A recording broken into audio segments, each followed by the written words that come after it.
Good morning मेरे प्यारे बच्चों। नवीन राजस्थान सीनियर सेकेंडरी स्कूल की ऑनलाइन क्लासों में आपका स्वागत है। जैसे कि मैं आपको हिंदी पढ़ाती हूँ और हिंदी में अपना कौन सा पाठ चला था बेटा? पाठ थर्ड। पाठ थर्ड का नाम क्या है? रविंद्रनाथ ठाकुर है ना बेटा। तो मैंने कहा था इस पाठ को पढ़ना है और रविंद्रनाथ ठाकुर की कम से कम 9-10 विशेषताएं आपको याद करनी है, उनके गुणों को याद करना है। क्या आपने स्टडी करी थी कि बेटा? सबने करी? यस करो देखिए एक बार। वेरी गुड, सबने करिए। तो बेटा आपकी सबके पास पाठ्य पुस्तक है ना ऐसी? जिन बच्चों के पास नहीं है वो विद्यालय में आके खरीदे बेटा। तो देखो हमारा चैप्टर ए हो गया था, इधर का अपन ने अध्ययन कर लिया था। अब आपको ऊपर से यहाँ से स्टार्ट करना है, इस सुरम्य वातावरण से। बुक खोल दी बेटा सबने? या देखो इस सुरम्य वातावरण से मैं स्टार्ट करूँगी, ठीक है बेटा। पहले मैं इसके आपको शब्द ज्ञान लिखा दूँ।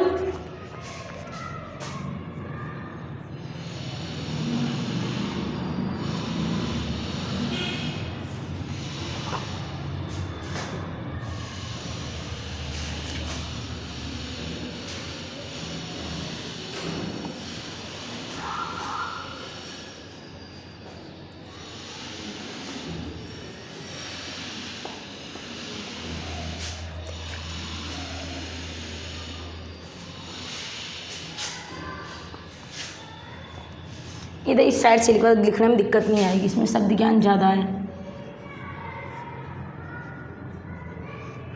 जब मैं शब्द ज्ञान लिखाती हूँ मेरे साथ इनको बोलना भी है मूलतः यानी मूल रूप से। मूलतः का अर्थ क्या होगा? मूल रूप से। मूल रूप से। व्याप्त यानी फैले हुए।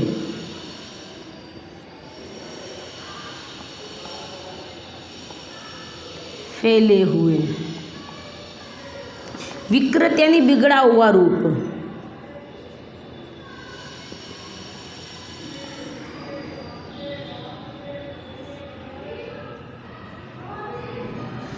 बिगड़ा हुआ। अग्रणी आगे।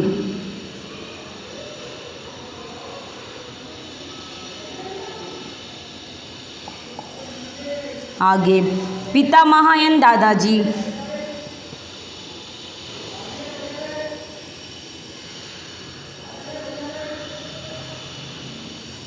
पितामह यानी दादाजी। अनुपम यानी अनोखी।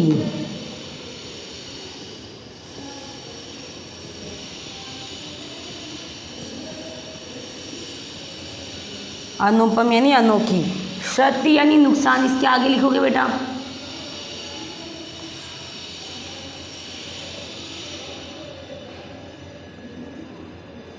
पूर्णतः यानी पूरी तरह।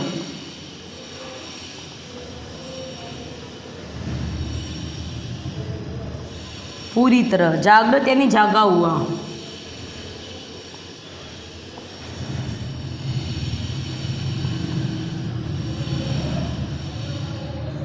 जागृत यानी जागा हुआ। कृत्य यानी काम। कृत्य यानी काम। कट्टर यानी कठोर।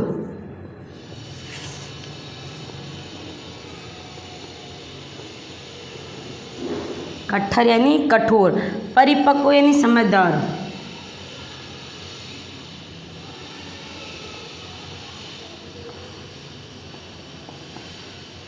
आपको क्या करना है? जब मैं आपको स्टडी करवाती हूँ, इस चैप्टर का वाचन करवाती हूँ, जब इस शब्द से कुछ इंपॉर्टेंट शब्द निकलते हैं तो आपको क्या करना है? अपनी पेंसिल से शब्दों को अंडरलाइन करना है। ये शब्द इसलिए मैंने आपको पहले ही लिखवा दिए। आप पढ़ो, मैं साथ साथ पहले वो किताब का वाचन करोगे आप। इस सुरम्य वातावरण में ही उन्होंने कई रचनाएं की। मेरे साथ साथ शब्द पे उंगली रखनी है और शब्द का वाचन करना है। इस सुरम्य वातावरण में ही उन्होंने कई रचनाएं की, जिनमें बलिदान। देखो उन्होंने क्या क्या लिखी है। उन्होंने देखो किस किस की रचना की। उन्होंने बलिदान यानी नाटक था। चित्रांगना, सोनारत्री, चित्रा उनकी प्रमुख रचनाएं थी। सन 1901 में उन्होंने देशवासियों को एक अनमोल भेंट दी। क्या दी थी वो भेंट? शांति निकेतन। क्या भेंट दी थी उन्होंने? शांति निकेतन। के रूप में इस विद्यालय की कीर्ति विदेशों तक भी पहुंची थी। यानी उन्होंने एक शांति निकेतन नाम का एक उपहार दिया था। अब आप कहोगे शांति निकेतन क्या है बेटा? तो शांति निकेतन एक संस्था थी, एक विद्यालय था जिसका प्रचार प्रसार विदेशों के अंदर भी हुआ, क्योंकि यह एक श्रेष्ठ शिक्षा संस्थान था। इसमें तत्कालीन मिश्रित पद्धति अपनाते हुए पश्चिमी शिक्षा पद्धति के कुछ अंशों को भी अपनाया गया। यानी जो ये विद्यालय था, कौन सा था? शांति निकेतन। इसके अंदर कुछ तत्व पश्चिमी सभ्यता के अपनाए गए थे, कुछ व्यवहार पश्चिमी सभ्यता का अपनाया गया था।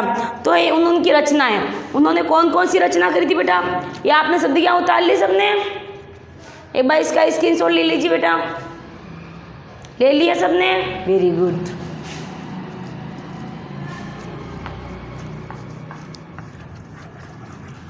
उनकी रचनाएं, देखो उनकी रचनाएं कौन कौन सी थी? बलिदान,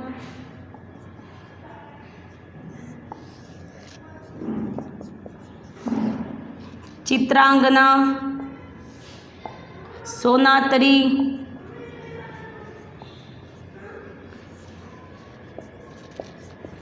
चित्रा, या इसके अलावा शांति निकेतन जो एक विद्यालय था। शांति निकेतन क्या था बेटा? विद्यालय था। इसकी स्थापना कब हुई थी? 1901 में। आ जाता है आपके शांति निकेतन क्या था? शांति निकेतन क्या है बेटा? शांति निकेतन, ये शांति निकेतन एक विद्यालय क्या है बेटा? विद्यालय। इसकी स्थापना कब हुई थी? 1901 में। और पश्चिमी सभ्यता से प्रभावित था। किससे था? पश्चिमी सभ्यता से। यानी ये जो शांति निकेतन क्या था? विद्यालय था। इसकी स्थापना कब हुई थी? 1901 में हुई थी। और पश्चिमी सभ्यता के कुछ तत्व सम्मिलित थे। इसकी स्थापना किसने कही थी? गुरुदेव रविंद्रनाथ ठाकुर ने कही थी। तो बेटा याद हुआ आपको? Very good. अब आगे में क्या पढ़ेंगे? अपने आदर्श गुणों के कारण आज भी शांति निकेतन का नाम सम्मान पूर्वक लिया जाता है। शांति निकेतन का नाम सम्मान पूर्वक लिया जाता है। कुछ प्रसिद्ध अध्यापक भी शांति निकेतन में पढ़ाया करते थे। प्रसिद्ध यानी जिनका नाम था देश के अंदर, बड़े बड़े अध्यापक थे जो शांति निकेतन के अंदर स्टडी कराया करते थे, जिनमें दीनबंधु, एडियूस और प्रियसन प्रमुख थे। ठीक है ना? दो अध्यापकों के नाम दिए, अंडरलाइन करो शब्द को, दीनबंधु और प्रियसन। गुरुदेव का गृहस्थ जीवन सुखी था। गुरुदेव का गृहस्थ जीवन सुखी था, परंतु सन 1902 में उनकी पत्नी का निधन हो गया। कब हुआ था बेटा? 1902 के अंदर।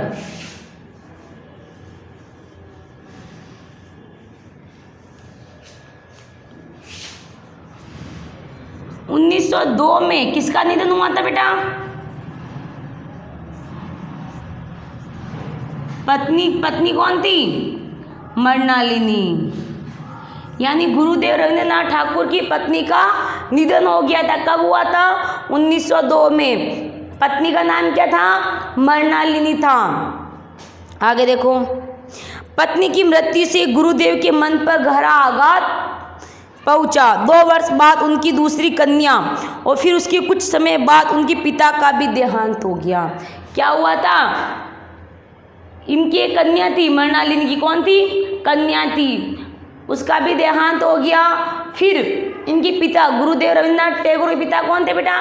देवेंद्रनाथ जी, उनका भी निधन हो गया था। सभी आत्मीय जनों का इस प्रकार, आत्मीय नहीं अपनापन था, आत्मा से जुड़े हुए थे, जो अपने परिवार के मेंबर थे, यानी सभी धीरे धीरे करते हुए मृत्यु तक पहुंच गए थे। एक एक कर छोड़ जाना किसी के लिए भी अत्यंत पीड़ादायक हो ही सकता है, क्योंकि पहले पत्नी खत्म हुई, फिर बेटी खत्म हो गई, पहले माँ खत्म हो गई थी, भाई माँ का देहांत हो गया था, माँ के बाद उनकी पत्नी का देहांत हो गया था, फिर उनकी कन्या का देहांत हो गया था, फिर पिताजी का देहांत हो गया था। यानी धीरे धीरे करके सभी लोग मृत्यु के मार्ग पर पहुंच चुके थे। तो उनके शरीर पर उनके दिल में गहरा घाव लगा था इस बात को लेकर। परंतु गुरुदेव ने अपने शोक को भी रचनात्मकता दी, अपने इस शोक को, अपनी टेंशन को क्या दी? रचनात्मकता दी। अनेक रचनाएं लिखी। स्मरण, खेवैया, नौकाडूबी आदि मार्मिक रचनाएं थी। देखो क्या क्या रचनाएं की इन्होंने। स्मरण,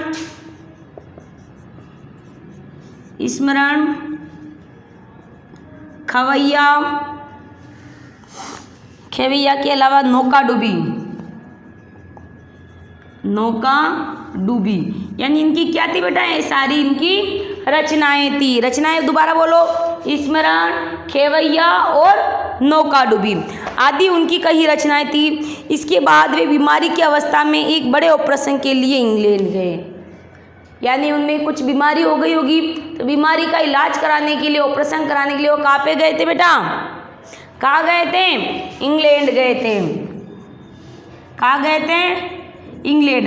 अगर आपके क्वेश्चन बन जाता है रविंद्रनाथ ठाकुर अपना ऑपरेशन कराने के लिए कहाँ गए थे, क्या बताओगे बेटा आप, इंग्लैंड गए थे। कहाँ गए थे वो, इंग्लैंड गए थे।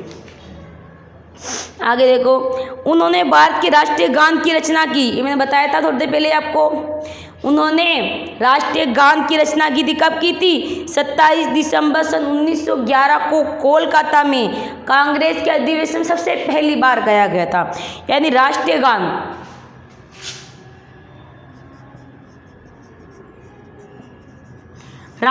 की रचना किसने की, गुरुदेव रविंद्रनाथ ठाकुर ने। इसे सबसे पहले कब गाया गया था, 27 दिसंबर 1911 को। 27 दिसंबर 1911 को गाया गया था। 2000 नहीं आएगा, सॉरी बेटा, 1900 आएगा। 1911 में सबसे पहले इसे गाया गया था। फिर 24 जनवरी 1950 को संविधान सभा ने राष्ट्रीय गान के रूप में स्वीकृति दे गई थी। आता है राष्ट्रीय गान को अधिनियम में कब पारित किया गया था, तो क्या लिखोगे आप, 24 जनवरी 1950 को। कब, 24 जनवरी 1950 को। इससे यानी राष्ट्रीय गान को स्वीकृति मिल गई थी, अधिनियम पारित हो गया था। यानी ये सबसे पहले कलकत्ता में गाया गया था, ठीक है बेटा। और फिर इसे संविधान सभा के द्वारा स्वीकृति कब मिली थी, 24 जनवरी 1950 को। उसी अवस्था में उन्होंने अपने काव्य संग्रह गीतांजलि का अंग्रेजी में अनुवाद किया। देखो उन्होंने क्या करा था, गीतांजलि का अंग्रेजी में अनुवाद किया। यही वह महान कृति है जिस पर उन्हें सन 1913 में विश्व साहित्य का नोबेल पुरस्कार मिला। यानी उन्होंने क्या करा, गीतांजलि का अंग्रेजी में अनुवाद करा था। क्या करा उन्होंने, गीतांजलि का अंग्रेजी में अनुवाद करा।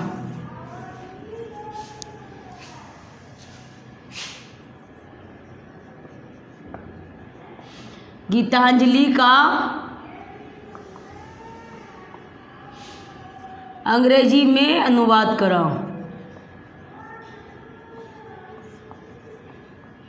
गीतांजलि की रचना किसने करी थी, रविंद्रनाथ टैगोर ने। क्या करा था, गीतांजलि का अंग्रेजी में अनुवाद करने पर उन्हें क्या दिया गया था, नोबेल पुरस्कार दिया गया था। उन्हें क्या मिला था, नोबेल पुरस्कार दिया गया था। तो आ जाएगा क्वेश्चन, भाई गुरुदेव रविंद्रनाथ टैगोर को नोबेल पुरस्कार कब दिया गया था, तो क्या बताओगे आप, गीतांजलि का अंग्रेजी में अनुवाद करने पर। ठीक है बेटा, जिससे देश विदेश में उनके नाम की धूम मच गई। विदेशों में उनके नाम की धूम मच गई, चारों तरफ उन्हीं का बोलबाला था। इस पुरस्कार से उन्हें जो राशि मिली थी उसे मिलाकर उन्होंने विश्व भारती एवं श्री निकेतन की स्थापना की। यानी जब नोबेल पुरस्कार में उन्हें पैसे मिले थे तो उन्होंने क्या करा, विश्व भारती और श्री निकेतन की स्थापना की। विश्व भारती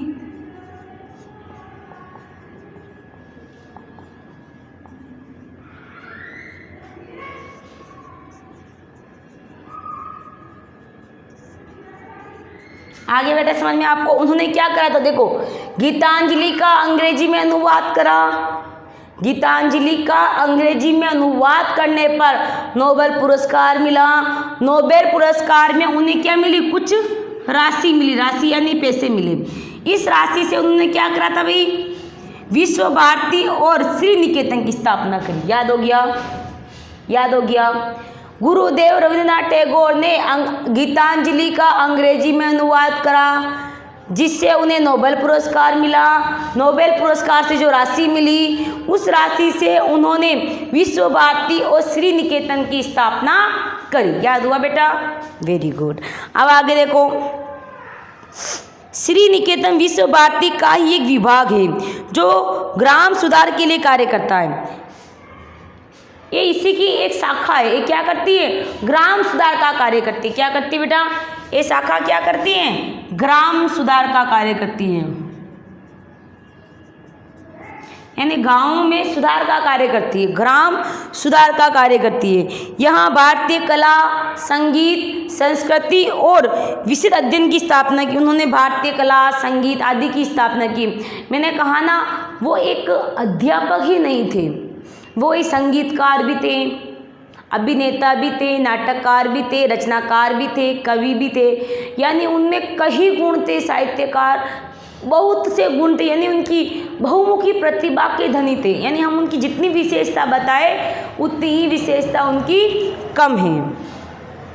गुरुदेव रविंद्रनाथ ठाकुर केवल उच्च कोटि के साहित्यकार ही नहीं थे, उच्च कोटि के साहित्यकार ही नहीं थे, वरन सच्चे देशभक्त भी थे। वो क्या थे? सच्चे देशभक्त भी थे। सन 1919 में हुए जलियांवाला कांड की रविंद्रनाथ टैगोर निंदा की। देखो भाई, सबसे पहला इंपॉर्टेंट क्वेश्चन, रविंद्रनाथ टैगोर को एक सर की उपाधि दी गई थी। किसकी उपाधि मिली थी? सर की उपाधि। उनको एक सर की उपाधि किसके द्वारा दी गई थी? ब्रिटिश सरकार के द्वारा दी गई थी। किसके द्वारा? ब्रिटिश सरकार के द्वारा। लेकिन जब 1919 में क्या हुआ था? जलियांवाला हत्याकांड। ये जलियांवाला हत्याकांड हुआ था, तब उन्हें तो सर की उपाधि दी थी ब्रिटिश सरकार के द्वारा। किसे दी थी? गुरुदेव रविंद्रनाथ ठाकुर को। उन्होंने क्या करा, कब दी थी? जब सर की उपाधि मिली ना, तो वो इतने आक्रोश हो गए थे। क्यों हो गए थे? जलियांवाला हत्याकांड के बारे में जब देखा, जब सुना, तो इतना गुस्से में थे। 1919 का बहुत भयंकर हत्याकांड था जो अमृतसर में हुआ था। इतने भयंकर थे कि उन्होंने इस सर की उपाधि को वापस लौटा दिया। तो आ जाता है, गुरुदेव रविंद्रनाथ टैगोर ने सर की उपाधि वापस क्यों लौटा दी? तो क्या लिखोगे? जलियांवाला हत्याकांड के विरोध में। जलियांवाला हत्याकांड के विरोध में। आगे देखो, उनका पूरा जीवन इसी प्रयास में लगा रहा कि भारतीय मूलों, संस्कृति और कलाओं को किस प्रकार अधिक से अधिक प्रोत्साहन किया जाए। यानी वो पूरे जीवन भर क्या करें, क्या सोच कर कार्य करते रहे, यानी जो भारत की संस्कृति है, सभ्यता है, उसको चरम शिखर पर हम पहुंचा दे। इसी कार्य में वो हमेशा लगे रहे। उनकी पुनः स्थापना की जाए। साथ ही वे इस बात का भी प्रयास करते थे कि भारतीय प्रतिमाओं के पलायन को रोका जाए। यानी भारतीय प्रतिभा, यानी भारत की जो प्रतिमाएं हैं, भारत की जो प्रतिमाएं हैं, उनके पलायन को, यानी आने जाने को रोका जाए। भारतीय स्वतंत्रता संग्राम में अंग्रेजों के खिलाफ उनके महत्वपूर्ण कार्यों को भुलाया नहीं जा सकता। यानी भारतीय स्वतंत्रता संग्राम जब हुआ था, अंग्रेजों के खिलाफ उन्होंने जो कार्य करा था, जब अपना स्वतंत्रता संग्राम चल रहा था, तो उन्होंने अंग्रेजों के विरुद्ध जो कार्य करा था, उसको हम कभी नहीं भुला सकते। यानी हमें आज़ादी दिलाने में उनका बहुत बड़ा हाथ था। महात्मा गांधी के साथ उन्होंने कंधे से कंधा मिलाकर साथ दिया। कंधे से कंधा मिलाना यानी क्या होता है? बराबर काम में हाथ बताना, बराबर हिम्मत के साथ कार्य करना। बावजूद इसके ही कोई मामले में उनके बीच बहुत वैचारिक मतभेद थे। उनका विश्वास था कि आप जहाँ भी होए, जो भी कर रहे हैं, वहाँ से अपने देश को और देशवासियों को सहयोग दे सकते हैं। यानी उन्होंने क्या कहा था? आप जो भी कर रहे हैं, जहाँ पर भी हैं, अपने देशवासियों को सहयोग दे सकते हैं। देशवासियों को क्या दे सकते हैं बेटा? सहयोग दे सकते हैं। उन्होंने बहुत बड़ी बात कही। यानी आप स्वतंत्रता संग्राम में भाग नहीं ले सकते, लेकिन आप जहाँ हो वहाँ पर भी आप हमारी मदद कर सकते हो। देशभक्ति एक ऐसी भावना है जो मरते दम तक हृदय में तो रहती है, जाहिर सी बात है। यानी देशभक्ति, देश की रक्षा करने की ऐसी भावना है, अगर हम मर भी जाते हैं तो हमारे मरने के बाद हमारा नाम रोशन हो जाता है। क्यों हो जाता है? क्योंकि हमने देश के लिए काम करा था। अब देख लो, महात्मा गांधी, भगत सिंह, गुरुदेव, चंद्रशेखर आज़ाद, गोपाल कृष्ण गोखले ने बहुत से नेता हैं या बहुत से बड़े बड़े विद्वान हैं जो देशभक्ति के लिए बलिदान हो गए थे। आज भी हम उन्हें याद करते ही नहीं करते। आज भी हम किताबों में उनके बारे में पढ़ते हैं, हमें पढ़ने की जरूरत ही नहीं है, लेकिन उनकी देशभक्ति इतने भावपूर्ण कार्य थे कि आज भी हम उनके कार्यों को याद करते आए हैं, परंतु प्रकट करने का अवसर कम ही देती हैं। केवल आपको द्वारा किए गए कार्यों से ही इस भावना की झलक मिल जाती है। तो हमें क्या करना है? देश की रक्षा के लिए आगे बढ़ना है। ठीक है बेटा, हमें क्या करना है? देश की रक्षा के लिए हमेशा आगे बढ़ना है। 80 वर्ष की आयु में गुरु पूर्णिमा के दिन 7 अगस्त 1941 को, यानी गुरुदेव रविंद्रनाथ टैगोर का, यानी 7 अगस्त 1947 को क्या हुआ था? वो चीन निद्रा में सो गए थे, मिट्टी में लीन हो गए थे, यानी उनकी मृत्यु हो गई थी। यानी 7 अगस्त 41 है। 7 अगस्त 1941 को क्या हुआ था? वो चीन निद्रा में सो गए थे, यानी उनकी मृत्यु हो गई थी। लेकिन उनकी मृत्यु होने के बाद भी आज भी हम उन्हें पढ़ते हैं, आज भी हम उन्हें याद करते हैं। उनका जाना केवल भारत की ही नहीं अपितु विश्व साहित्य की एक अपूर्ण क्षति है। यानी उनकी मृत्यु हो गई, यानी हमारा ही नहीं पूरे देश का नुकसान हुआ। क्षति यानी क्या होता है बेटा? नुकसान होना, क्योंकि उन्होंने हमारे देश के लिए बहुत कुछ करा था, बहुत बड़ी बड़ी रचनाएं लिखी थी। सारी रचनाएं मैंने बता दी, उनकी रचनाएं आपको याद करनी है। उन्होंने जलियांवाला जो हत्याकांड हुआ था अमृतसर के अंदर, वो उससे इतना आक्रोश थे, यानी ब्रिटिश सरकार के द्वारा जो सर की उपाधि दी गई थी उसको भी उन्होंने क्या करा? उसको भी उन्होंने लौटा दिया। यानी उन्होंने हमारे देश के लिए क्या कुछ नहीं करा ना बेटा। तो आज हम उन्हें नहीं भूल सकते। उन्होंने गांधी जी को महात्मा का विशेषण दिया। Very good. देखो, रविंद्रनाथ टैगोर हैं, इनके आगे क्या नाम लिखा हो? गुरुदेव। इनको ये गुरुदेव उपाधि किसने दी थी बेटा? महात्मा गांधी ने। किसने दी थी? महात्मा गांधी ने। अब हम महात्मा गांधी के बारे में पढ़ते ना, तो महात्मा शब्द जो आगे लगता है ना, वो महात्मा उपाधि किसने दी थी? उनको गुरुदेव रविंद्रनाथ ठाकुर ने दी थी। यानी दोनों ने एक दूसरे को उपाधि दी थी, यानी दोनों ही कंधे से कंधा मिलाकर आगे बढ़ रहे थे। गांधी जी ने उन्हें गुरुदेव कहकर बुलाया था। गांधी जी ने उन्हें क्या कहा था? गुरुदेव कहकर बुलाया था। तो बेटा आपको याद हो गया सारा कार्य। आपको क्या करना है? HW के अंदर क्वेश्चन नंबर 2 दे रखा है ना, सही शब्द चुनकर खाली स्थान करो। तो क्वेश्चन नंबर 2 निकालो। मैं खाली स्थान भरवाती हूँ, अपनी नोटबुक के अंदर भरो। वे हिंदू समाज में व्याप्त कट्टर विरोधी थे। रस्मों के थे या अंधविश्वासों के थे? तो पहले में टिक मार्क करोगे आप अंधविश्वासों के। क्वेश्चन नंबर 2,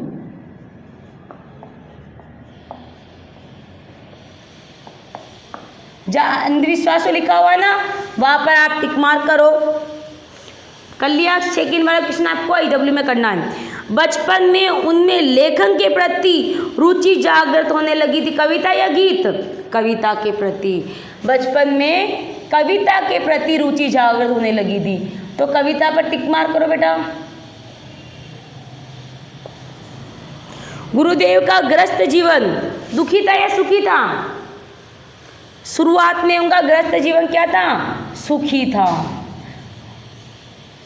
तो सुखी पर टिक मार्क करो। गीतांजलि उनकी एक महान कृति है, साधारण है? नहीं, बहुत महान कृति थी। विदेशों में उनका बोलबाला था, तो एक महान लिखो, महान कृति थी। क्या थी उनकी? उनकी एक महान कृति थी। शांति निकेतन एक श्रेष्ठ संस्थान था या आश्रम था?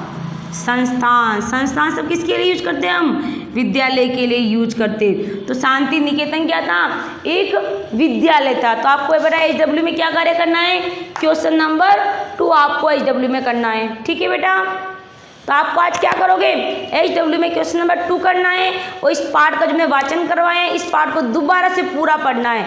यानी गुरुदेव रवींद्रनाथ टैगोर के बारे में कम से कम आपको 20-25 लाइनें याद होनी चाहिए इनके गुणों के बारे में। तो आपको याद करके आओगे और फिर मेरे साथ मूल्यांकन के लिए तैयार रहना है आपको।